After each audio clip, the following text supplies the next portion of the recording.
Servus Männer, it's Red Pill Germany again.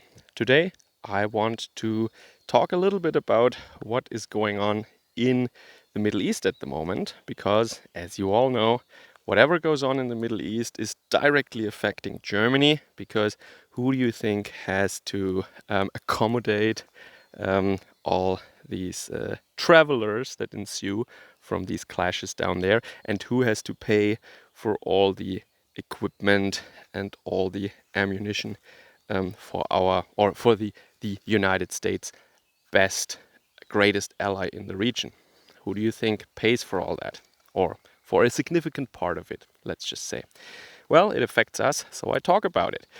And I kind of want to pick up where I left things in last autumn, I think it was, when I made a video where I predicted and I told you that the longer that these special operations in the Gaza Strip continue, the more and more in Western democracies, and especially in Germany, the sympathies that the Israelis initially had after the attack on their civilians, that this would kind of go away. And the sympathies and the pressure, also pressure on our leadership to side or not side with any factions down there, would increase, and it would favor the Palestinian side. And that is absolutely true. We've seen this even in the US, where Biden even kind of tried to make Netanyahu pledge at least that he would be more careful with civilian casualties. And it's just talk, of course. But well, when it comes to public opinion, I think my guess was correct. And now we might see a reversal of that, because Iran decided to retaliate as a response to allegedly, presumably, maybe an attack on their embassy. I think it was in Damascus. Just imagine what the US would do if Iran destroyed the US embassy in Canada or Mexico or something, killing a bunch of high brass of the US military. I think we all know what would happen and what our media, our esteemed mainstream media, would have to say about this. But in case of this, I mean, it's not swept under the rug by the media, really. I mean, they do report about it, but they never give you the impression that this is meaningful in any way, or that this is a big deal. No, quite the contrary. They say, it happened, but this attack from Iran, which is now, of course, depicted as unfounded aggression, that this is by no means justified. And I think, well, if I'm not mistaken, the general public more or less goes along with that or agrees with that. So what do we make out of this? I think that Israel was really prepared very well. I don't know if they had prior information, but of course it is not the first threat they're getting from Iran, so I guess they were really well prepared technically for that. They had the capability to neutralize, I think, 99% of all these drones and missiles that were targeting them. But I read also that this defense against this strike cost them approximately $4 billion. Yeah, so I don't think that the weapons that Iran spent, or the warheads or whatever, or all the technology that they lost, or all the equipment that they had to use, that was $4 billion. So at least financially, that was a success. That was a good trade, so to speak. But yeah, I doubt that Israel has to pay these $4 billion. I think their Western allies will pay for that, so they don't care. Yeah? As long as they don't run out of air defense systems, they don't care pretty much, because they don't have to pay for it. Yeah. Okay, so That is one thing.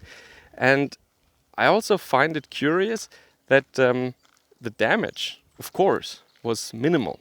Yeah, very little damage.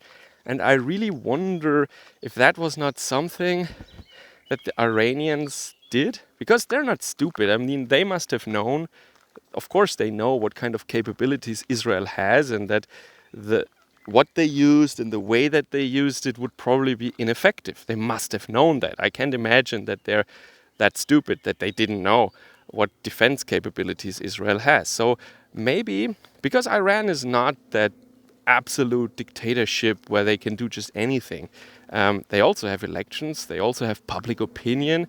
There are also pressures on the government there, and I guess after that, what happened at the embassy there in Damascus, I think a lot of hardliners and also probably the the people of Iran, at least the more patriotic or right-wing ones, they probably called for some kind of retaliation.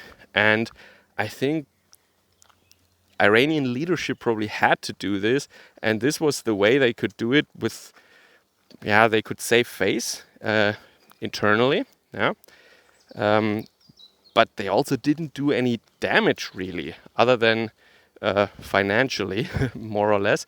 And probably, what does Israel do now? I mean, will they retaliate in force? Yeah, maybe Iran doesn't have these defense capabilities, and then they do real damage, and then public opinion in the West will swing in the other direction again. It will be the same thing all over again, just that this time there were no real casualties in the attack on Israel. Yeah? So what do we do now? And Iran already said that, and this is very curious, they already said that the retaliation is considered a done deal now, or it is done. So this was it, nothing more will come. So they already said that they won't follow up with anything. So they basically traded a couple of drones and missiles for $4 billion of anti-air defensive systems on the Israeli side, and they say, well, that was our retaliation, that was it. Okay. That already tells me that they don't want this to escalate any further. My strong suspicion is that they did that to save face, or that was like the minimal reaction they had to show in order to pacify their hardliners on the inside. And now they just hope that it will somehow go away. This is just what I think. And a lot of people say, oh, World War III is coming now. And I mean, I would just hope that we could just end like taking out generals and blowing up embassies and stuff like that. That's not cool. And yeah, I think they had to respond in some way. And to me, at least, that was the retaliation. A very limited and very, how should I say, very, small-scale retaliation, actually. No real, or not a lot of harm, not much damage.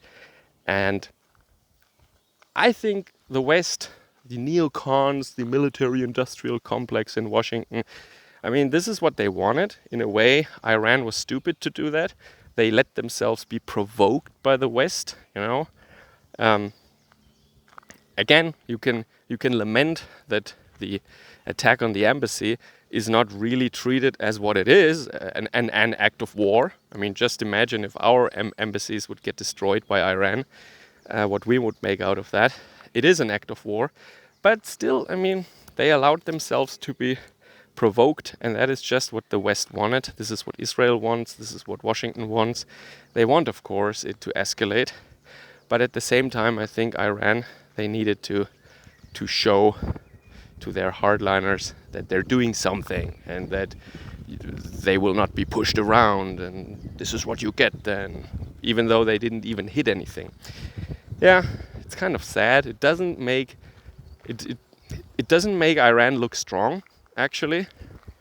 question is, what else can they do? And